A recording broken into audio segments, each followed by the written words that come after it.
اللہ باللہ العلی العظیم حسبنا اللہ ونعم الوکیل نعم المولا ونعم النصیر بسم اللہ الرحمن الرحیم الحمد للہ رب العالمین فاطر السماوات والارضین وبارئ الخلائق اجمعین الصلاۃ والسلام والتحیۃ والاکرام علی سید الاولین والآخرین افضل الانبیاء والمرسلین حبیب الہ العالمین مولانا و مولا الکونین جد الحسن والحسین ابی القاسم المصطفیٰ محمد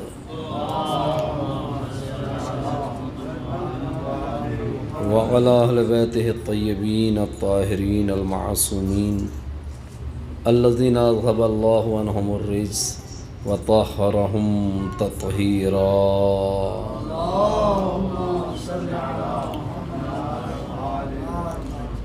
اللہم وال من والاہم وعاد من عاداہم وانصر من نصرہم وخذل من خذلہم ولعن من نصب لہم من الاولین والآخرین آمین یا رب العالمین. اما بعد قال رسول اللہ صلی اللہ علیہ وآلہ وسلم العلماء ورثۃ الانبیاء. صلوات بر محمد وآل محمد.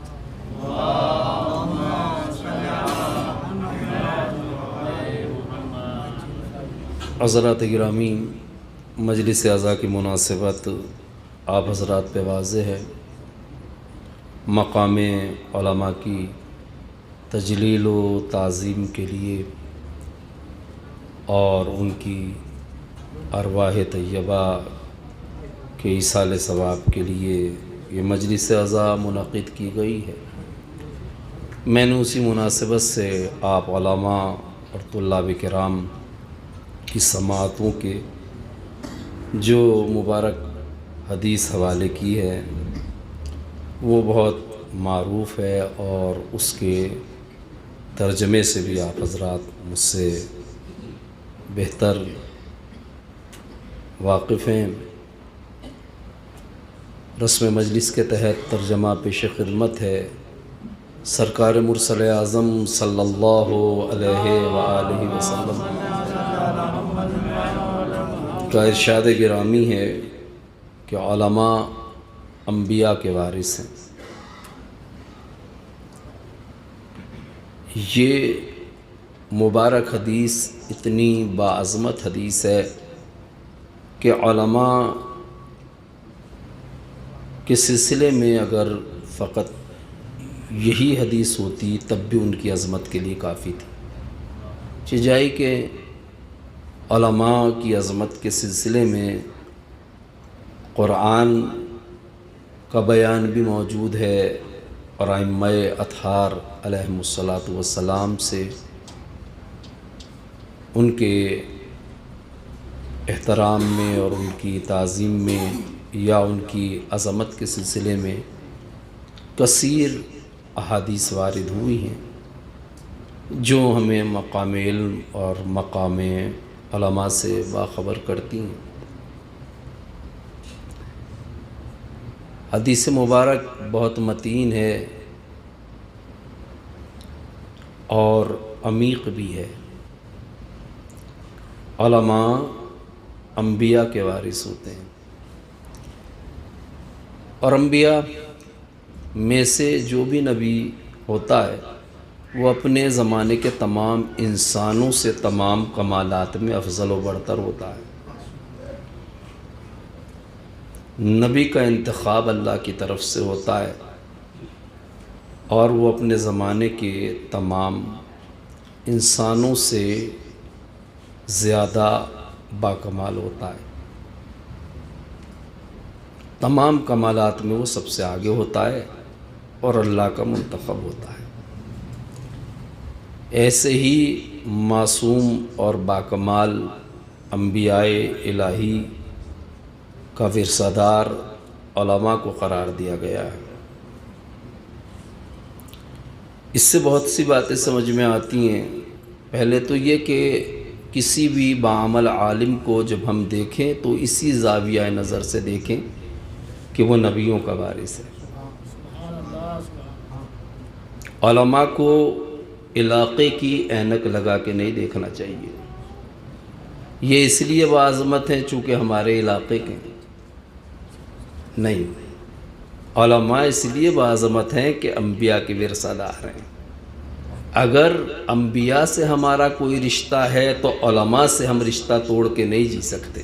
صلوات پڑھ دیں محمد و آل محمد پر۔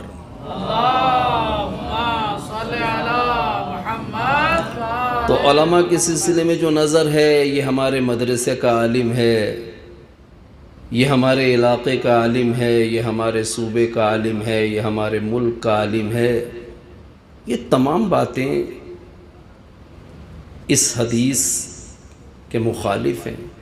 انبیاء کو علاقے کی نظر سے نہیں دیکھنا چاہیے، انبیاء کو محلوں اور بستیوں کی نظر سے نہیں دیکھنا چاہیے، قومیت کی بلبوتے پہ نہیں دیکھنا چاہیے۔ ہمارے یہاں یہ سب چیزیں ہیں، علاقائی بنیاد پہ علماء کی تقسیم ہے، قومیت کی بنیاد پہ علماء کی تقسیم ہے، ملک کی بنیاد پہ علماء کی تقسیم ہے، علاقوں کی بنیاد پہ علماء کی تقسیم ہے۔ نہیں، یہ تقسیم درست نہیں ہے، چونکہ علاقہ محدود ہوتا ہے، احترام علماء کو محدود نہیں کیا جا سکتا۔ قومیں محدود ہوتی ہیں، احترام علماء کو محدود نہیں کیا جا سکتا۔ جس طرح نبی کا تعلق کسی ایک خطے سے نہیں ہوتا، ویسے ہی عالم کا تعلق کسی ایک علاقے سے بھی نہیں ہوتا۔ اگرچہ تبلیغی حوالے سے ہو سکتا ہے کہ نبی کی تبلیغی سرگرمیاں محدود ہوں، لیکن نبی کا وجود کائنات میں سب سے افضل وجود ہوتا ہے اس کے زمانے کے جو انسان ہوتے ہیں۔ لہٰذا ہمیں علماء سے متعلق اپنے زاویہ نظر کو چینج کرنا چاہیے۔ علماء کا احترام علاقے کی بنیاد پہ نہیں، علماء کا احترام بستیوں کی بنیاد پہ نہیں، صوبوں کی بنیاد پہ نہیں، ملک کی بنیاد پہ نہیں، سرزمین کی بنیاد پہ نہیں، بلکہ علماء کا صحیح احترام اگر کرنا ہے تو وارث انبیاء ہونے کی حیثیت سے کرنا چاہیے۔ صلوات پڑھ دیں محمد و آل محمد پر۔ تو ہمیں اس پہ خط بطلان کھینچنا چاہیے۔ الحمدللہ ایک زمانے میں ہمارے یہاں یہ تقسیم بہت زیادہ نمایاں تھی، ہائی لائٹ تھی، حتیٰ کہ قم میں آنے کے بعد بھی اس محدودیت اور ذہنیت سے ہم خارج نہیں ہوئے تھے۔ اس طالب علم کی دعوت بہت ضروری ہے چونکہ یہ ہمارے مدرسے کا ہے، اس طالب علم سے رابطہ بہت ضروری ہے چونکہ ہمارے صوبے کا ہے، اس طالب علم کو سلام کرنا، اس سے روابط رکھنا ہمارے لیے مفید ہے چونکہ ہمارے علاقے اور ضلع کا ہے۔ اسی بنیادوں پہ تقسیم تھی، اسی بنیادوں پہ طالب علم ایک طالب علم دوسرے طالب علم کو دیکھتا تھا۔ جب علماء بھی ہندوستان سے یا پاکستان سے تشریف لاتے تھے تو اسی بنیاد پہ دیکھا جاتا تھا۔ یہ ہمارے مدرسے کے پرنسپل صاحب ہیں، یہ ہمارے مدرسے کے استاد ہیں، لہٰذا ایک جتھا تھا جو علماء کے ساتھ رہتا تھا اور انہی کا اکرام کرتا تھا، اور وہی جتھا ان علماء کی تجلیل کے لیے مجلس بھی ان سے پڑھواتا تھا۔ یہ دیدگاہ غلط ہے، عالم کو محدود نہیں کیا جا سکتا کسی مدرسے میں، عالم کو علاقے میں محدود نہیں کیا جا سکتا، یہ اس کے حق میں ظلم ہے، چونکہ جو مقام علم اور مقام علماء کو ہم سب سے زیادہ جانتا ہے، اس نے علماء کی عظمت کو اس پیرائے میں بیان کیا ہے کہ انبیاء کو علاقوں میں اور سطحی نسبتوں میں محدود نہ کرو، یہ ہمارے وارث ہوتے ہیں۔ جب علماء انبیاء کے وارث ہوتے ہیں تو انہیں انبیاء کی نظر سے دیکھنا چاہیے، اسی نظر سے دیکھنا چاہیے جیسے ایک نبی کو دیکھا جاتا ہے، جیسے ایک رسول کو دیکھا جاتا ہے، اور اس قید سے باہر ہونا چاہیے۔ چونکہ ویسے بھی بنیادی طور پہ ہم دیکھیں تو یوں بھی ہمیں علماء کو جغرافیے میں محدود نہیں کرنا چاہیے، چونکہ اسلام جغرافیائی دین نہیں ہے۔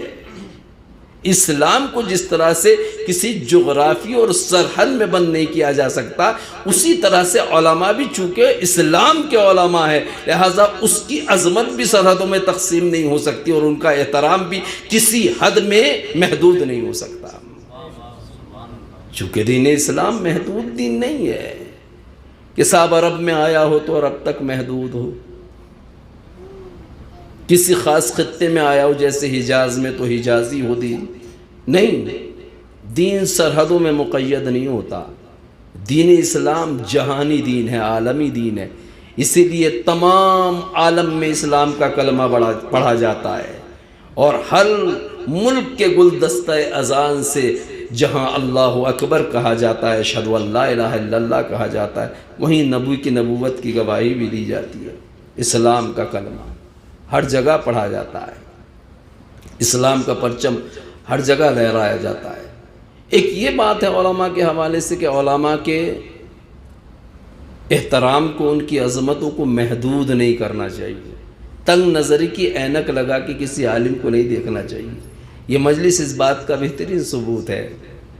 عالم عراق کا ہے، مجلس قم میں ہو رہی ہے، عالم ہندوستان کا ہے، مجلس مدرسہ قائم میں منعقد ہو رہی ہے۔ یہ اس بات کا ثبوت ہے کہ علماء اپنے احترام، اپنی شخصیت کے لحاظ سے کسی جغرافیے میں محدود نہیں ہوتے، چونکہ وہ انبیاء کے وارث ہوتے ہیں۔ دوسری بات یہ ہے کہ انبیاء کا وارث ہونا کس بیس پہ؟ وراثت اور ورثے داروں کی بھی قسمیں ہوتی ہیں، آپ مجھ سے بہتر جانتے ہیں، میں اس سے زیادہ محنت کر بھی نہیں سکتا اور عادت بھی نہیں ہے، صرف مطالب آپ تک منتقل کرنا ہے۔ ورثہ دار اور وراثت دو طرح کے ہوتے ہیں کم از کم۔ وراثت یا تو مادی ہوتی ہے یا معنوی ہوتی ہے۔ وراثت مادی کے اپنے کچھ خصوصیات ہیں، وراثت معنوی کے اپنے کچھ خصوصیات ہیں، وہ آپ سب بہتر جانتے ہیں۔ وراثت مادی ضروری نہیں ہے کہ وارث تک پہنچے، کبھی پہنچتی ہے کبھی نہیں پہنچتی، فانی ہوتی ہے، محدود ہوتی ہے، کسی کے پاس بھی چلی جاتی، جس میں زور زیادہ ہو اسی کے پاس جا سکتی ہے۔ لیکن وراثت معنوی کے لیے ایسا نہیں ہے۔ وراثت معنوی وراثت مادی سے الگ ہوتی ہے۔ معنوی اعتبار سے کوئی بھی وارث نہیں بن سکتا، کوئی بھی ورثہ دار نہیں بن سکتا اصل مالک کا، بلکہ معنوی وراثت کے لیے مالک جیسے صفات کا وارث میں ہونا ضروری ہے۔ یہ فرق ہے، جبکہ مادی وراثت میں ایسا نہیں ہے۔ مادی وراثت پہ ڈاکہ بھی ڈالا جا سکتا ہے، اسے چرایا بھی جا سکتا ہے اور اسے غصب بھی کیا جا سکتا ہے، لیکن معنوی وراثت کو نہ چرایا جا سکتا ہے، نہ اس پہ ڈاکہ ڈالا جا سکتا ہے، نہ اسے غصب کیا جا سکتا ہے۔ یہی وجہ ہے کہ اہل بیت طاہرین اس حدیث کے سب سے اعلیٰ مصداق ہیں اور پیغمبر کے وارث ہیں۔ تو ہم دیکھتے ہیں اگرچہ اہل بیت طاہرین پیغمبر کے مادی وارث بھی ہیں اور معنوی وارث بھی ہیں، چونکہ پیغمبر کے اقارب میں، ذوی القربہ میں، اس لیے مادی وارث بھی ہیں پیغمبر اکرم کے اہل بیت طاہرین اور معنوی وارث بھی ہیں۔ لیکن وہی بات ہے کہ وراثت مادی چاہے اہل بیت کی ہو یا وراثت مادی ہمارے طرف منتقل ہو یا وراثت معنوی، خصوصیت وہی ہے کہ اہل بیت بھی دونوں قسم کے وارث ہیں پیغمبر اکرم کے، مادی وارث بھی ہیں، معنوی وارث بھی ہیں۔ خصوصیت وہی ہے کہ مادی وراثت کسی کے پاس بھی ہو اسے غصب کیا جا سکتا ہے، اسے چرایا جا سکتا ہے، اس پہ ڈاکہ ڈالا جا سکتا ہے، لیکن معنوی اور علمی وراثت کو نہ غصب کیا جا سکتا ہے، نہ چرایا جا سکتا ہے، نہ اس پہ ڈاکہ ڈالا جا سکتا ہے۔ یہی وجہ ہے کہ فدق مادی وراثت تھی، اس پہ تو ڈاکہ ڈالا گیا، لیکن مسند علم کو کوئی مولا کائنات سے نہیں چھین سکا۔ صلوات پڑھ دیں محمد و آل محمد پر۔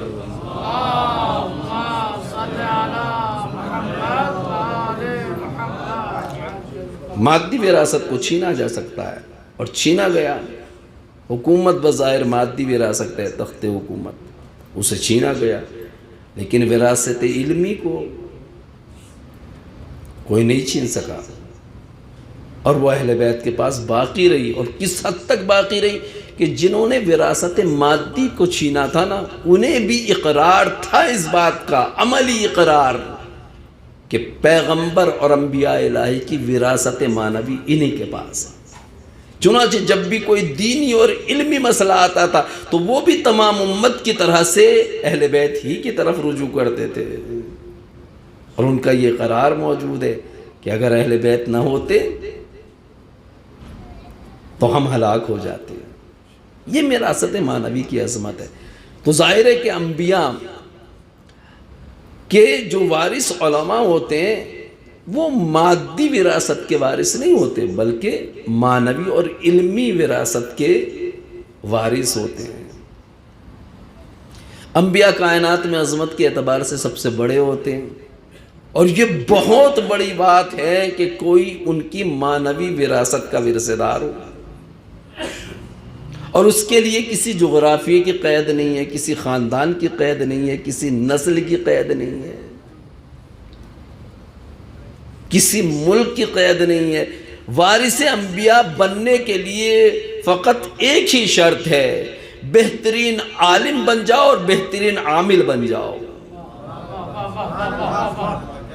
کہیں بھی رہو، اگر بہترین عالم ہو، علم کے تقاضے پہ عمل کر رہے ہو، تو آپ وارث انبیاء ہیں، چاہے کسی قوم سے ہوں، کسی ملک سے ہوں، کسی قبیلے سے ہوں، کسی سرزمین پہ رہتے ہوں، کہیں بھی رہتے ہوں۔ آپ اگر انبیاء کے وارث بننا چاہتے ہیں تو آپ کو کسی اور نسبت کی ضرورت نہیں ہے، آپ عالم باعمل بن جائیے، خود بخود انبیاء کی وراثت پاؤں سے چل کے آپ کے پاس پہنچ جائے گی۔ یہ ہے وراثت معنوی انبیاء۔ لیکن ضروری ہے کہ جو بھی عالم ورثہ دار انبیاء ہوتا ہے وہ عالم واقعی ہوتا ہے، عالم باعمل ہوتا ہے، یعنی اسے دیکھنے سے، اس کی سیرت کو دیکھنے سے انبیاء یاد آتے ہیں۔ اسی لیے امام خمینی نے فرمایا کہ عالم حقیقی وہی ہے جسے دیکھنے سے رسول اللہ یاد آ جائے۔ ایک عالم کا وارث انبیاء ہونا کیسے پتہ چلے گا؟ صرف یہی نہیں کہ اس کے شاگرد کہتے ہیں ہمارے استاد بہت اچھے ہیں، بہت بڑے عالم ہیں، نہیں، اس کی رفتار و گفتار سے انبیاء کی یاد آتی ہے۔ کسوٹی اور معیار یہ ہے، اس کے کردار سے انبیاء کی خوشبو آتی۔ اور ایسے علماء ہمارے درمیان پائے جاتے ہیں۔ ہم سے ہمارے استاد آیت اللہ ملکوتی حفظہ اللہ نے بیان کیا تھا کہ ایک مرتبہ بہت سے علماء بیٹھے ہوئے تھے اور کسی اہم مسئلے پہ فیصلہ لینا تھا انہیں۔ بہت بڑے بڑے علماء تھے اور کثیر تعداد میں بیٹھے ہوئے تھے اور آپس میں نزاع ہو رہا تھا۔ کسی ایک رائے پہ متفق ہی نہیں ہو پا رہے تھے۔ جب عاجز آ گئے سب لوگ تو کچھ نے کہا حضرت امام خمینی علیہ الرحمہ کی طرف رجوع کیا جائے۔ آپ کو بلایا گیا، آپ تشریف لائے،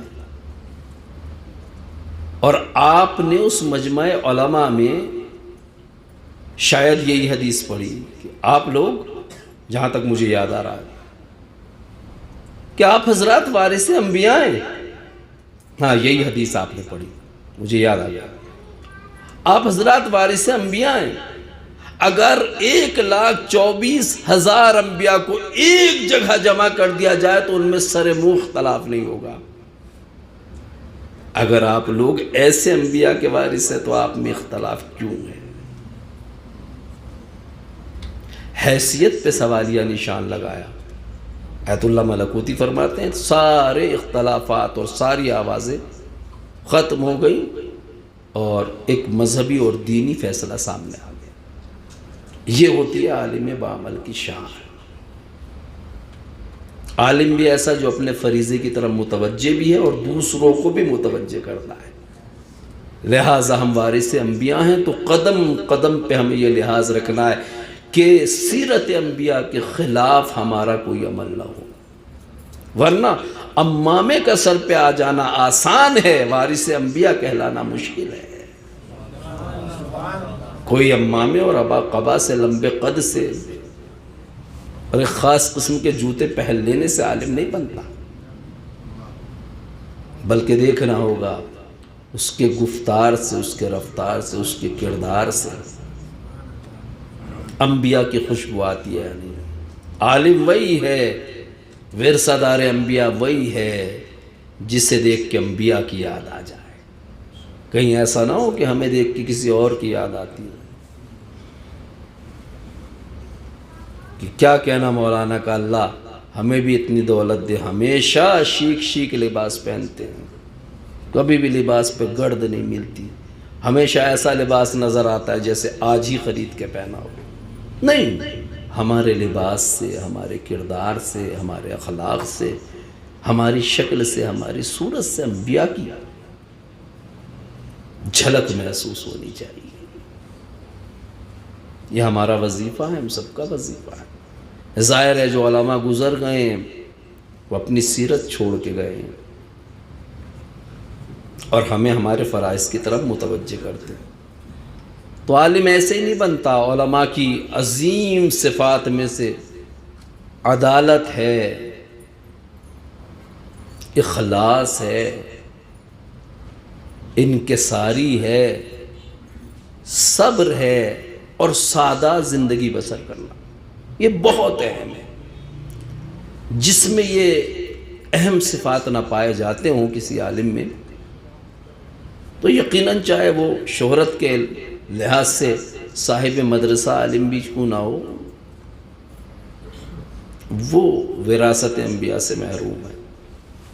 اور ہمارے درمیان ایسے علماء گزرے ہیں کہ واقعی جنہیں دیکھ کے انبیاء یاد آتے تھے۔ سید حسین کوہکمری کا واقعہ شہید مطہری علیہ الرحمہ نے بھی اپنی کتاب عدل الہی میں لکھا ہے۔ یہ نجف کے مسلم مجتہد اور مرجع تقلید تھے۔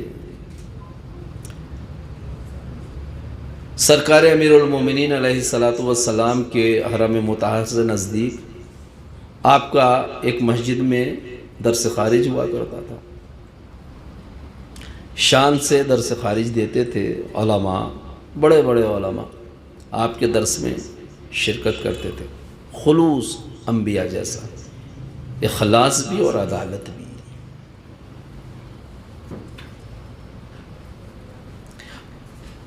شہید مطہری علیہ الرحمہ نے لکھا ہے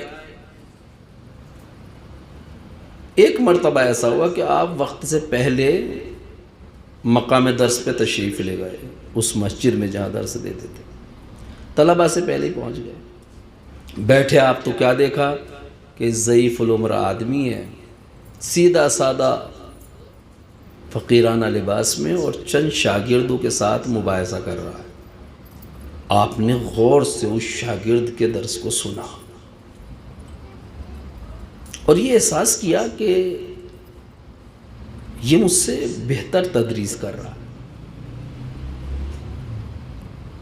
یہ احساس آپ کو ہو گیا، آپ نے درس دیا، یہ احساس باقی رہا۔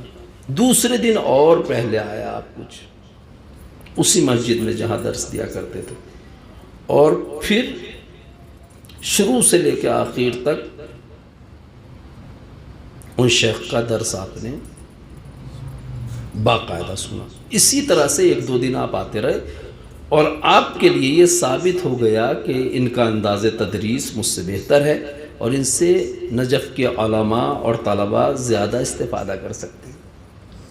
تو آپ نے تیسرے یا چوتھے دن آ کے ممبر درس سے یہ اعلان کیا کہ یہ شیخ جو کونے اور گوشے میں بیٹھے ہوئے یہ اس کرسی درس اور ممبر تدریس کے لیے مجھ سے زیادہ مناسب ہے اور آپ حضرات ان سے زیادہ استفادہ کر سکتے ہیں۔ کل سے یہ درس یہ شیخ دیں گے اور میں بھی آپ حضرات کے ساتھ ان کے درس سے استفادہ کروں گا.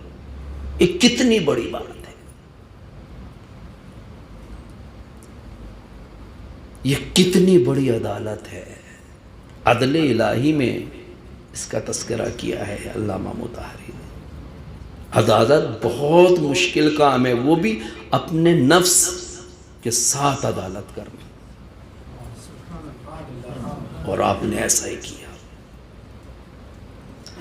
ہم جیسا سیدھا سا طالب علم بھی آج یہ قربانی دینے کے لیے شاید آمادہ نہ ہو کہ کسی مدرسے میں ہمیں پیسے مل رہے ہوں اچھے، اور ہم پڑھا رہے ہوں اور ہم سے بہتر کوئی اصول اور فقہ پڑھانے والا نہ ہو. ہم وہ تدریس چھوڑ کے کیا مورفی کے لیے آمادہ ہیں کہ فلاں طالب علم سے استفادہ کیا جائے، وہ ہم سے بہتر درس دے سکتا ہے. ہم تو لائن میں کھڑے ہو جاتے ہیں کہ ہمارا نمبر بھی آ جائے، چونکہ ہمارا تعلق صنف علماء سے ہے. یہ باتیں ہمارے لیے ہیں، یہ سیرت ہمارے لیے ہے. چھوڑ دیا منبر درس کو، اور وہ شاگرد جو آپ ہی کا شاگرد تھا اسے منبر کی زینت قرار دیا، اور خود بھی شاگردوں کے ساتھ آپ ان کے درس میں شریک ہوئے. گویا کل تک جو استاد تھے آج وہ شاگرد کے اپنے شاگرد بن گئے، شاگرد کو استاد بنا دیا. یہ آیت اللہ حسین کو کمری کا واقعہ ہے. اور جس طالب علم کے لیے درس کو منتخب کیا تھا وہ شیخ اعظم انصاری علیہ الرحمہ تھے، جو آگے چل کے خاتم المجتہدین کے نام سے مشہور ہوئے. یہ علماء کا کردار ہے جس سے انبیاء جیسی خوشبو آتی ہے. بہت سے واقعات ہیں تاریخ کے دامن میں ایسے، ان سے انبیاء کی خوشبو آتی ہے. ایک انبیاء کی صفت یہ ہے کہ طاغوت سے مرعوب نہ ہونا. کسی بھی مادی طاقت، کسی بھی مادی جاہ و مقام یا مادی شوکت و عزت سے یا قدرت سے مرعوب نہ ہونا، یہ انبیاء کی بہت بڑی شان ہے. علماء کے ہاں یہ بھی ہونا چاہیے. شاید اسی لیے اہل اقتدار کے دروازے پہ علماء کا جانا منع ہے. ایک مادی شخصیت ہو، مشہور ہو، مالدار ہو، علماء کو نہیں جانا چاہیے، ان کے دروازوں پہ نہیں کھڑا ہونا چاہیے، باطل کے مقابلے پہ نہیں جھکنا چاہیے، چونکہ وارث انبیاء ہیں. یہ صفت بھی ہمارے بہت سے علماء میں نظر آتی ہے. یہی آغا بروجردی کو کون نہیں جانتا؟ آپ کی قبر خود مسجد اعظم اور حضرت معصومہ سلام اللہ علیہ کے حرم کے مابین ہے. بہت بڑی بات ہے. ایک مرتبہ سعودی عرب کا ایک اہم وزیر شاہ کے زمانے میں تہران آتا ہے. شاہی طور پر اس کا استقبال کیا جاتا ہے. وہ خود اجازت طلب کرتا ہے کہ اس وقت کے مرجع وقت آغا بروجردی سے مجھے ملاقات کر رہا ہے، میرے پروگرام میں یہ شامل ہے، سرکاری پروگرام میں. تو تہران سے بیٹھے بیٹھے اس نے اجازت طلب کی. جب آغا کی خدمت میں وہ قاصد پہنچا کہ عربستان سعودی کا ایک اہم وزیر آیا ہے، تہران میں مذاکرات ہو رہے ہیں ارباب اقتدار، ارباب حکومت و سلطنت سے، اور وہ آپ کی زیارت کے لیے بھی آنا چاہتا ہے. آغا بروجردی نے منع کر دیا کہ نہیں، اسے یہ اجازت حاصل نہیں ہے کہ قم میں داخل. کتنی بڑی بات ہے. جتنے لوگ بھی بیٹھے تھے انہوں نے اعتراض کیا کہ آغا یہ مصلحت کے خلاف ہے، ملکی مصلحت کے خلاف ہے، حوزوی مصلحت کے خلاف ہے. سب نے طرح طرح کی باتیں کی، جس کے ذہن میں جو آ رہا تھا. آغا نے کہا نہیں، جو ہم نے کہہ دیا وہی ہے. اسے یہ اجازت حاصل نہیں ہے کہ ہم سے ملنے کے لیے آئے. شاگردوں نے وجہ پوچھی، مصاحبین نے، آغا وجہ کیا ہے؟ آپ نے فرمایا کہ آنے والا وہابی فکر کا لمبردار ہے، وہ میرے پاس تو آئے گا لیکن حضرت معصومہ سلام اللہ علیہ کے حرم میں نہیں جائے گا، اور مجھے یہ گوارا نہیں ہے کہ کوئی میرے دروازے پہ آئے اور بی بی کو سلام کر کے نہ جائے۔ طاغوت سے مقابلہ، یہ علماء کی سیرت ہے۔ ہم بھی اسی صنف کے لوگ ہیں، ہم بھی صنف علماء سے تعلق رکھتے ہیں۔ ہمیں بھی دن رات یہ کوشش کرنا چاہیے کہ ہمارا قول، ہمارا فعل، ہمارا کردار انبیاء سے مشابہ ہو جائے، ورنہ چونکہ ہم نے اس لائن میں قدم رکھ دیا تو اس وراثت کا ہم سے سوال ہوگا۔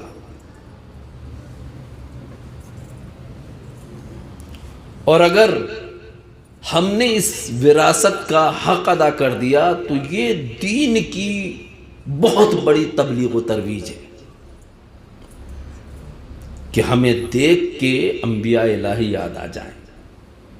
اسی لیے بعض علماء قائل تھے کہ عالم معامل کو تو امامہ لگا کے جانا چاہیے، تاکہ بازاروں میں امامہ لگا کے جاتے تھے، چونکہ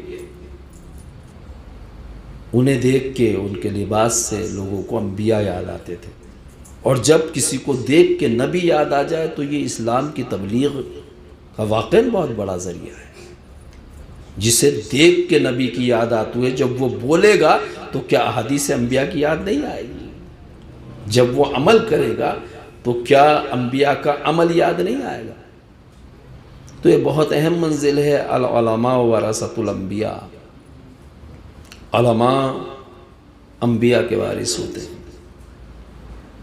یقیناً انہی علماء میں سے آغا سید الحکیم طابہ سرا تھے، طبع طبائی خاندان کی شان تھے، اپنے وقت کے عالی قدر فقیہ تھے، جنہوں نے حوضہ نجف اشرف کو احیاء کرنے میں اہم کردار ادا کیا ہے، اور وہ اس بامسمہ تھا عاشا سعیدن و ماتا سعیدہ کے مصداق تھے۔ دوسری شخصیت جن کی یاد میں یہ مجلس عزا برپا کی گئی ہے وہ مولانا بیدار حسین صاحب قبلہ طابہ سرا تھے۔ واقعاً بیدار عالم دین تھے۔ میں نے بہت بچپن میں ان کی ایک مجلس بھی سنی تھی، اور ان کے ساتھ کھانا کھانے کا شرف بھی حاصل ہوا تھا۔ بہت سادہ مزاج، سادہ لباس، سادہ وضع قطع، واقعاً محسوس ہوتا تھا کہ باعمل عالم ہے۔ اور کھانے کے سلسلے میں بھی بہت زیادہ بے تکلف تھے۔ بے تکلف ہونے کا مطلب یہ کہ فقط ایک غذا پہ اکتفا کرتے تھے۔ کہیں جاتے تھے، میں نے سنا ہے اور دیکھا بھی ہے، ایک دفعہ کا اتفاق ہے، کھانے کے سلسلے میں کہہ دیتے تھے کہ کوئی ایک سبزی بنانا اور روٹی، سیدھا سادہ کھانا پسند کرتے تھے، اور جب ان کے کہنے پہ عمل نہیں ہوتا تھا تو غصہ بھی نہیں ہوتے تھے، لیکن جو کہتے تھے وہی کھاتے تھے، باقی چیزوں کی طرف توجہ بھی نہیں کرتے تھے۔ مولانا بیدار صاحب قبلہ، یہ میں نے خود دیکھا، ایک دفعہ کا واقعہ میری نظروں کے سامنے آیا، اور شاید اس لیے بھی ایسا کرتے تھے کہ بقیہ کھانوں کی طرف متوجہ نہیں ہوتے تھے، تاکہ دوسرے وقت جو کھانا بنے تو وہ میرے اس عمل کو دیکھ کے بنے۔ طرح طرح کے کھانوں سے پرہیز کرتے تھے، بہت سیدھے سادے اور دل سوز مبلغ تھے۔ مولانا ابن علی صاحب قبلہ خود ہمارے استاد محترم تھے، جامعہ مہدیہ سیتھا ضلع بریلی میں کچھ مدت کے لیے آپ تشریف لائے تھے، اور ہمیں ان سے تلمس کا موقع اللہ نے دیا تھا۔ اس وقت ہم ان سے بہت متاثر بھی ہوئے تھے، اور ہماری طالب علم کے دور میں ان کا دور تدریس ایک تابناک دور تھا۔ ان کی رفتار و گفتار سے بہت کچھ سیکھنے کا موقع ملتا تھا۔ بہت سلیقہ مند عالم دین تھے۔ جامعہ مہدیہ میں انہوں نے نظام تعلیم، نظام تدریس میں بہت سی تبدیلیاں کی جو ضروری تھیں، باقاعدہ نظام درس معین کیا، یہاں تک کہ نماز کے سلسلے میں، نماز جماعت کے سلسلے میں بھی جو ایک چھوٹی سی مسجد میں چودھری محلے کی مسجد تھی، اس مسجد کو بھی انہوں نے بہت معنوی مسجد میں تبدیل کر دیا تھا۔ نماز جماعت میں واقعاً لطف محسوس ہوتا تھا جب وہ آتے تھے، معنویت تھی ان کی۔ اس کے بعد تعقیبات کا سلسلہ، خود انہوں نے اہم تعقیبات چونکہ بہت طولانی بھی ہیں، اہم دعائیں انہوں نے لکھ کے دی تھی باقاعدہ۔ خود کاتب تھے، خطاط تھے، بہت خوش خط تھے، خود اپنے ہاتھوں سے اہم دعائیں لکھ کے تعقیبات کے طور پہ دی تھیں اور بچوں کو یاد کرائی تھیں، جو ہر طالب علم پڑھا کرتا تھا۔ دسترخوان پہ بھی انہوں نے آداب دسترخوان کی رعایت کو ضروری قرار دیا تھا کہ جب آپ دسترخوان پہ بیٹھیں تو لگے کہ ایک طالب علم کھانا کھا رہا ہے، ہر بات پہ توجہ تھی۔ حتیٰ کہ کلاس میں جب بیٹھے ہوتے تو دیکھتے تھے کسی کے بٹن کھلے ہوئے تو نہیں ہیں، سلیقے سے بیٹھتے ہیں آپ یا نہیں۔ ٹوپی پہ بھی نظر رہتی تھی۔ نہ جانے کیوں مجھے وہ صدر کہہ کے پکارتے تھے اس وقت، صدر۔ اور انہوں نے سب ہماری کلاس کے طالب علموں سے کہا ٹوپی تو ایسے لگایا کرو جیسے صدر لگاتے ہیں۔ کہتے تھے اپنا تخلص تم صدر رکھنا۔ پھر میں بھول گیا، صدر تو بہت بڑی بات تھی، ہم تو شاید ممبر بھی نہ ہوں۔ تو ابن علی صاحب کی اس قدر تربیت پہ نظر رہتی تھی، کہا ٹوپی اس طرح سے لگایا کرو۔ چونکہ میں ان کے مزاج سے واقف ہو گیا تھا تو میں بھی ٹھیک ٹھاک ہو کے جاتا تھا کلاس میں۔ ٹوپی پہ بھی میری نظر رہتی تھی خاص، کہ دوپہلی ٹوپی کیسے لگانی چاہیے جو ٹھیک سے لگے۔ تو اتنی چیزوں پہ نظر رہتی تھی، بہت باریک بینی سے طلباء کا جائزہ لیتے تھے۔ جنہوں نے ان سے باقاعدہ استفادہ کیا ہے وہ جانتے ہیں اس بات کو، اور ہم سے بہتر جانتے ہیں۔ اور بھی بہت سی خوبیاں تھیں انہوں نے۔ اعلی اللہ مقامہم، واقعاً محسوس ہوتا تھا کہ یہ علماء ہیں، ان سے علم و عمل کی خوشبو آتی تھی۔ اللہ سب پہ اپنی رحمتوں کو نازل فرمائے اور ہمیں بھی ان علماء میں سے قرار دے جو وراثت انبیاء کے متحمل قرار پائیں۔ علماء بالخصوص، اس سے مراد تمام علماء تو نہیں ہیں، تمام علماء دنیا میں کسی بھی علم کے ہوں وارث انبیاء نہیں بن سکتے، بلکہ علماء دین مراد ہیں، فقہاء کرام مراد ہیں، جو دین کو سمجھنے والے ہوں وہی مراد ہیں کہ وہ وارث انبیاء بنیں گے۔ اور جب ایک عالم دین کو سمجھنے لگتا ہے اور اس میں دین کو سمجھانے کی صلاحیت پیدا ہو جاتی ہے تو پھر وہ انبیاء اور ائمہ کی نظر میں بہت بلند ہو جاتا ہے۔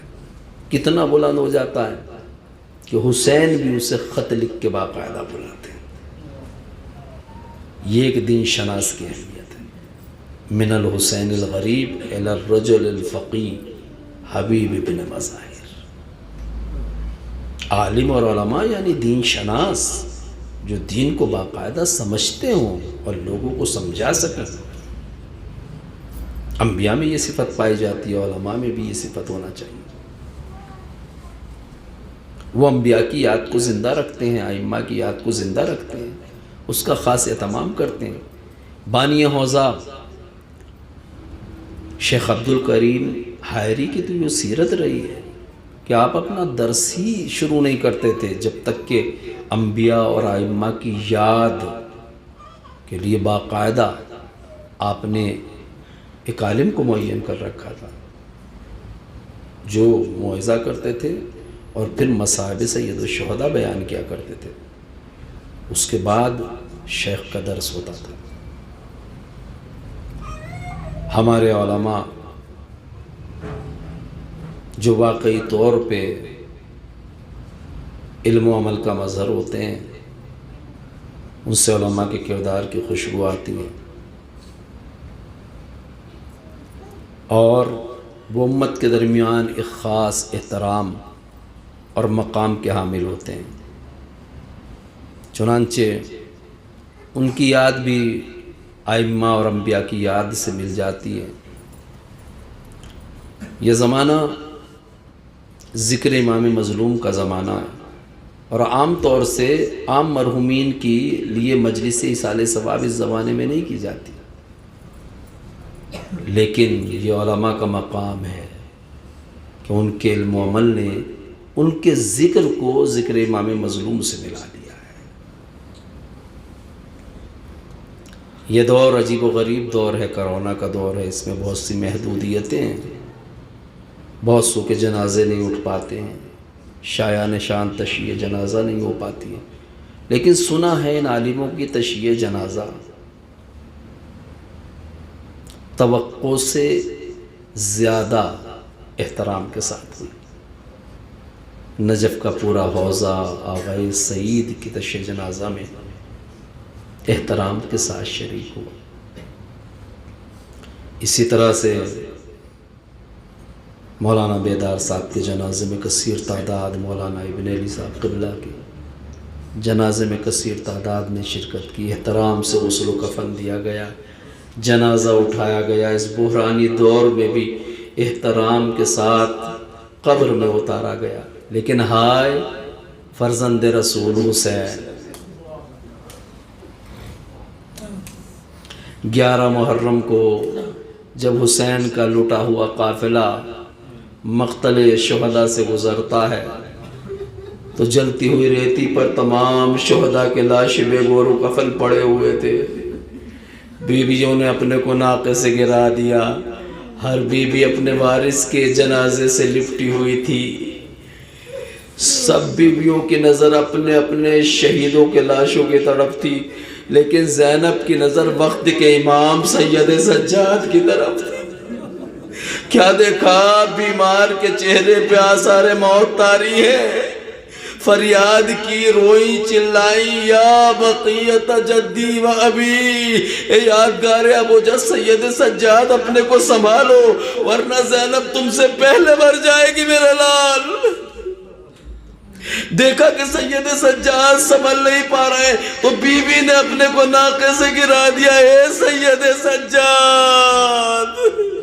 مولا کی نظر نشیب سے ہٹی، دوڑے ہوئے، پھوپھی اماں یہ آپ نے کیا کر دیا؟ حدیث سے ام ایمن کا سہارا لے کے بیمار کو تسلی دی، اے بیٹا تمہارے بابا کا لاشا ایسے ہی نہیں رہے گا، اسی طرح سے جلتی ریتی پہ نہیں پڑا رہے گا، اے بیٹا قبر بھی بنے گی، بارگاہ بھی تعمیر ہوگی، قرب و جوار سے تمہارے بابا کے چاہنے والے زیارت کے لیے بھی آئیں گے۔ سید سجاد کے دل کو تو تسلی دے دی، بیمار کو سہارا دے دیا، لیکن قافلہ کوچ کرنا چاہتا تھا، خود بھی بھیا سے کچھ کہے بغیر زینب رخصت نہیں ہو سکتی تھی، لہٰذا ایک نظر نشیب کی طرف ڈالی، دل بیٹھ گیا، جا کے لاشے سے لپٹ گئی، گردن پہ منہ رکھ دیا اور کہا انت اخی وابن امی، اے بھیا سچ بتاؤ کیا تم ہی زینب کے بھیا؟ اے بھیا بچپن سے آپ کے ساتھ رہی ہوں، آپ کی ہر ادا کو پہچانتی ہوں، لیکن لاشے کی حالت وہ ہے کہ حقیقی بہن سے بھی پہچانا نہیں جاتا۔